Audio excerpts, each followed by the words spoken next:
خواهی گورم هیرمان اما وکو فرمانگه جنگ اداره سر بخوی سران بها بشی لگل بشی میجوی فاکلتی آدابی سرکاتی زانکوی سران بپیس منزانی لا او فراغی که لبواری جنگ لحریم کردستان ده هاتو تکایو لپای او گرینگی پینادانه حولاتیان و بگره تاسرجم تا که کانیتن بپیس منزانی کزاکو وکو او نوانده گرینگ معرفی که لکردستان و لجهان ده اما بتوانه سوتر لرولو پیگکانیان ور بگرید بویا بپیس منزانی اما لجر ناو نشانی پیوندی نیوان میجو هر وهای جنگه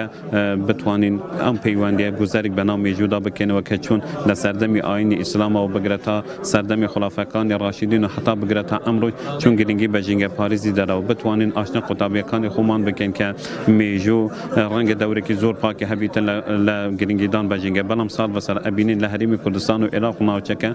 به هوی گورانکاریکانی کش هوا هر وها پرچالاک بونی مرو و گوی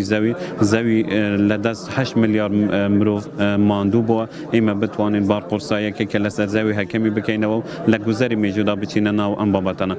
هر وقت دزانین اما دتوانین بلین یان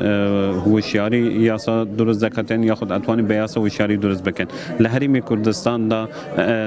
اصلی هوشیاری خلق لطموح اما جنگ پارزان دانیا و تصال بسر جنگ حریم کردستان لحنتک رویا و برا پاشا کشید دچیتن با تایبتی لورزی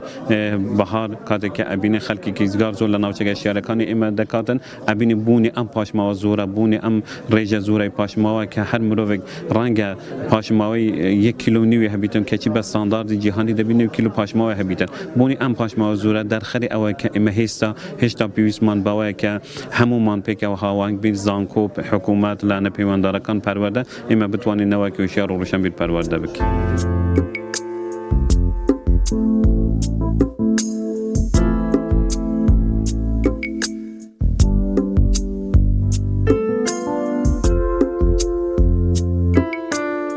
پەروەردە ئەو بناغەیە کە مرۆڤەکان فێرە هەموو شت دەکاتن گرنگجیدانی پەروەردە بە ژینگەی سەرەتایەک دەبێتن لە بۆ چاکردنی مرۆڤەکان دووەم شت بەڕاستی پێویستە لایەنی مامۆستایانی ئاینی زۆر گرنگدەن لەبەرەوەی مرۆڤی ما مرۆڤێکی ئاین پەروەرن خاڵی سێم دەکەوێتە سەر حکومەتی بەڕاستی پێویستە یاسای زۆر تونندانێ لە بۆ چاکردنی ژینگە لە بۆ خاوێنکردنی ژینگە بە تایبەتی لە کاتی سەیرانەکان ئێستا پاش ماوەیەکی تر نەورۆز دەبیتن وە لەو ڕەمەزانە بەڵام بای هەندێک خەڵک هەر دەدەچی و بەهاریشە تەمەشاکە ئەو ژینگەی کوردستان چی لێ دەکرێت لایەن ئەو خەڵکەوە ئەگە یاسایەکی تند